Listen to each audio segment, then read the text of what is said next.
Hello everyone, a very good morning to all of you and welcome to the channel. So I was getting requests from students that statistics portion वाला जो question है उसमें आप एक model answer prepare करके हमें help कर दीजिए because certain students were having problem in this question.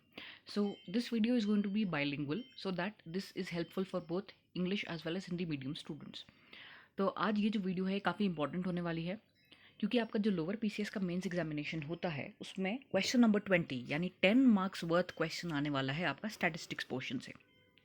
तो आज इसी इंपॉर्टेंट पोर्शन को इस तरीके से तैयार करेंगे ताकि हम 10 आउट ऑफ 10 स्कोर कर पाएँ और इसमें फुल मार्क्स हम लोग इसको अटेम्प्ट कर पाएँ इस क्वेश्चन को। एंड मेरा एक और सजेशन रहेगा कि जब भी आप जो भी आप ऑल्दो आपकी स्ट्रैटेजी वेरी कर सकती है, लेकिन मेरा यही सजेशन है कि अगर बाई चांस आपका स्टैटिस्टिक्स का क्वेश्चन ऐसा आ गया कि जिसमें आपको बार डायग्राम बनाना है या कैलकुलेशंस करने हैं, तो आप उस क्वेश्चन को सबसे पहले अटेम्प्ट करिए क्योंकि टाइम की कमी होने की वजह से हो सकता है कि लास्ट में आपके पास उतना टाइम ना हो उस क्वेश्चन के पे सोच करके उस पर लिखने पे या उसमें कैलकुलेशंस करने के लिए। तो इसलिए first of all try to approach this question based on statistics and this is a very scoring part. 10 out of 10 भी स्कोर किया जा सकता है अगर सब कुछ आपने उसमें लिखा हुआ है, कैलकुलेशंस बिल्कुल एक्यूरेसी से करी हुई हैं। तो okay, so now let's discuss the questions. तो ये ध्यान रखिए कि ये जो क्वेश्चंस हैं ऑलरेडी पूछे जा चुके हैं लोअर पीसीएस मेंस में। We are solving the previous year questions of 2012 and 2016। इसमें से एक क्वेश्चन था वो था इंटरप्रिटेशन पर बेस्ड एंड एक था बार डायग्राम पर बेस्ड। तो इसी को हम लोग अब आज डिस्कस करते हैं and hopefully this video is going to be useful for all of you. And I have also got a request to post questions based on geography, वो भी I will make a video and post it soon. Okay, so hopefully this is going to be extremely beneficial and hopefully आप लोगों का selection हो जाए। So let's start. Okay, तो जो पहला क्वेश्चन है ये है आपका draw conclusions from information provided in the diagrammatic form below and interpret them. Word limit is 100 words and this is the histogram that has been given. Okay, Uttarakhand का population and decadal growth rate है and you can go through this question paper. It is available on the website of UKPSC in case you haven't yet downloaded it. And the same question in Hindi is that निम्न रेखा चित्र के रूप में प्रस्तुत सूचना से निष्कर्ष निकालिए और उसका निर्वचन कीजिए। ओके, तो यही है कि शब्द सीमा आपकी 100 वर्ड्स है और यही दिया हुआ है इसमें उत्तराखंड की जनसंख्या और सकल दशकीय अभिवृत्ति के बारे में इसमें आपका मेंशन्ड है। 1901 से 2011 के बीच का डेटा आपको प्रोवाइडेड है और इसमें आपसे कहा गया है कि इस डेटा को आपको इंटरप्रेट करना है। तो देखिए किस तरीके से इसको अप्रोच किया जा सकता है। सो फर्स्ट ऑफ ऑल आप ये बता सकते हैं कि इसमें इंफॉर्मेशन क्या दी गई है। Means the first statement could be that the given information is regarding the population and decadal gross growth 1901 to 2011 provisional data of Uttarakhand. Okay, तो आपने पहले क्या किया, आपने टॉपिक बता दिया कि किस पर जो डेटा है वो किस पर बेस्ड है। नेक्स्ट आप करेंगे कि ये क्या है, इसका बार डायग्राम है, हिस्टोग्राम है या फ्रीक्वेंसी ग्राफ है, क्या है ये। तो आप बता सकते हैं इसमें कि ये जो रिप्रेजेंटेशन है इन द फॉर्म ऑफ हिस्टोग्राम या फिर बार डायग्राम के बीच के रूप में इसको प्रस्तुत किया गया है।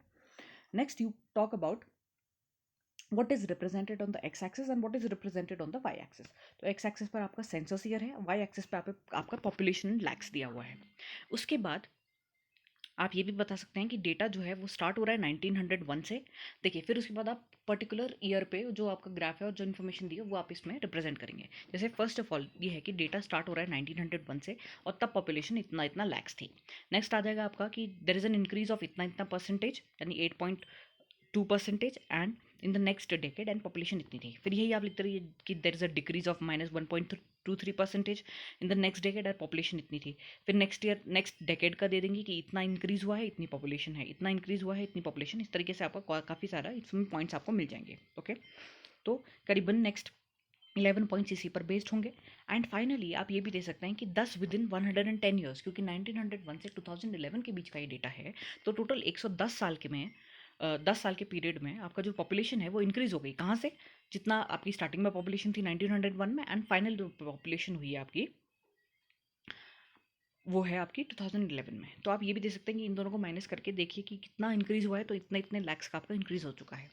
इसके बाद आप इसमें और क्या इंटरप्रेट कर सकते हैं कि डेकेड ऑफ हाईएस्ट ग्रोथ कौन सा रहा है, जिसमें +27.45% इंक्रीज हुआ है 1971 से 1981 के बीच में।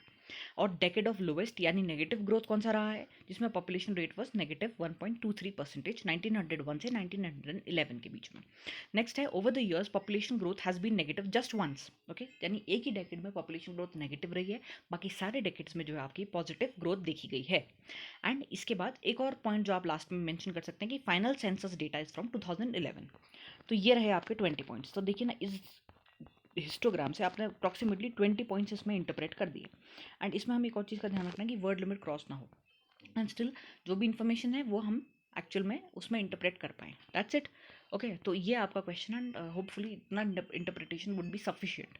And in case you find that something is missing, then आप कमेंट सेक्शन में उसको मेंशन कर सकते हैं, in case something else could have been added in this. Okay, now let's discuss the second question that was asked in the year 2016। Okay, this question is that निम्न तालिका में विभिन्न पदों पर विभिन्न मदों पर एक व्यक्ति के व्यय का ब्यौरा दिया गया है।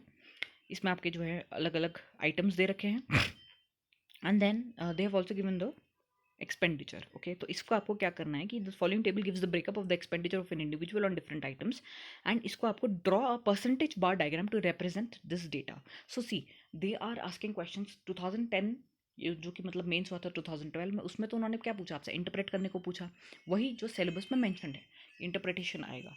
लेकिन 2016 में they ask a very different kind of question, they ask you to make a bar percentage bar diagram. Okay, they can also ask you to make histograms, they can also ask you to make frequency table and frequency bar graph based on that. Okay, so you need to be prepared for this aspect as well.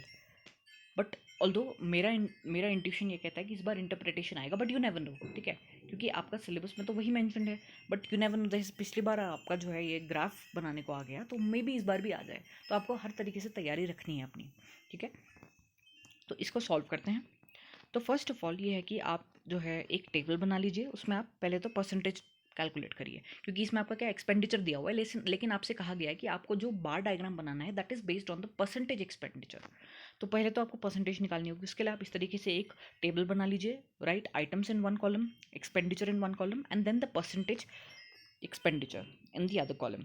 So first of all जो भी आपका expenditure है आप उसका total कर लेंगे, and मेरे ख्याल से आपको ये जो कैलकुलेशन वाला पार्ट है वो यहाँ पर दिखाना चाहिए, क्योंकि देखिए उतना तो नहीं है इसमें कैलकुलेशन, ऑल्दो रफ में आप कैलकुलेट करेंगे, बट आप कर क्या रहे हैं वो अगर आप स्टेप यहाँ पर मेंशन कर दें then it is well and good. क्योंकि देखिए 100 वर्ड्स का वर्ड लिमिट है, एंड सिर्फ ग्राफ बनाना रहता है, तो एक पेज अगर आपने question answer booklet go through करा है, देन हर क्वेश्चन के लिए अप्रॉक्सीमेटली 2 पेजेस तो आपको प्रोवाइड हो रहे हैं।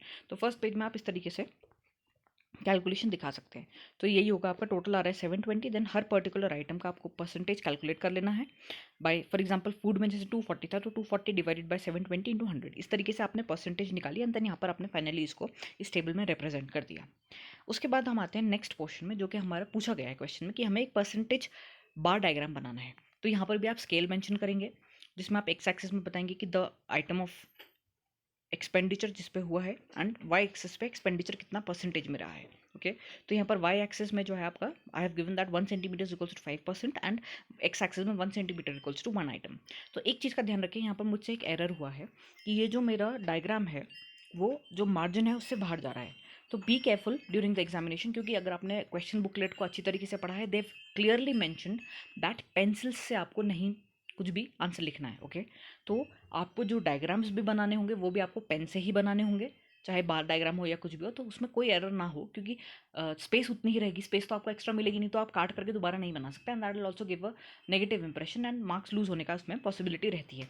तो इसको I should have shifted it a bit towards the left. तो इस तरीके से पहले ही एनालाइज कर लीजिएगा वहाँ पर एग्जामिनेशन सेंटर में कि ठीक है इतना परसेंटेज है तो इतना सेंटीमीटर है, इतने में मेरा ये कवर हो जाएगा। ओके, तो this is one mistake that I have made, but आप लोग ध्यान रखिएगा इस चीज़ का, और मेरे ख्याल से तो आप लोगों को प्रैक्टिस करनी चाहिए, क्योंकि प्रैक्टिस करेंगे तभी आपको पता चलेगा कि आपसे कहाँ गलतियाँ हो रही है। जैसे मेरा जो इसमें है डायग्राम में, it went out of the margin, so I need to be careful next time whenever I am approaching such a question, I make sure that I analyse it beforehand, so that my diagram fits well within the space that has been provided. Okay, सो यही है आपका कि इसमें आप जो है percentage आपने पीछे कैलकुलेट करी थी एंड आपने यहाँ पर ये है परसेंटेज बार डायग्राम इसमें आपने बना लिया। देखिए अगर हिस्टोग्राम पूछा जाता तो हम इन जो सारे हमारे ये कॉलम्स आ रहे हैं यानी बार्स आ रहे हैं तो हम उसको कनेक्ट कर देते, बट क्योंकि यहाँ पर इन्होंने हमसे परसेंटेज बार डायग्राम पूछा है that is why we do not make it in the form of a histogram, हम स्पेसेस रखते हैं उनके बीच में। Okay and this is it. So यही था आपका जो सेकंड क्वेश्चन था, इसमें यही होगा आपका स्केल आपने मेंशन कर ही दिया है एंड बाकी डायग्राम आपका विद स्केल बनाइएगा, वहाँ पर स्केल ले जाना मत भूलिएगा वहाँ पर, because they can ask you to draw frequency diagrams और समथिंग लाइक दैट, तो स्केल आपके पास डेफिनेटली होना चाहिए ताकि आपकी जो लाइन्स है वो बिल्कुल एक स्ट्रेट लाइन्स बने and that gives a good impression to the examiner and neat work हो आपका। Okay so that's it and I make another video जिसमें we'll be discussing some important questions from geography perspective because that is one student had asked me to do so, and in case you want me to post some other questions जो कि आपको लगता है कि useful रहेंगे then please either join the telegram channel, the link is in the description, or you can also comment on the uh, videos that I'm posting and I'll make sure to get back to them and post videos that are relevant for the upcoming examination. Okay, so that's it for today and always remember that you can do it and I'll make another video geography पर based, तो तब मिलते हैं, till then bye bye and take care.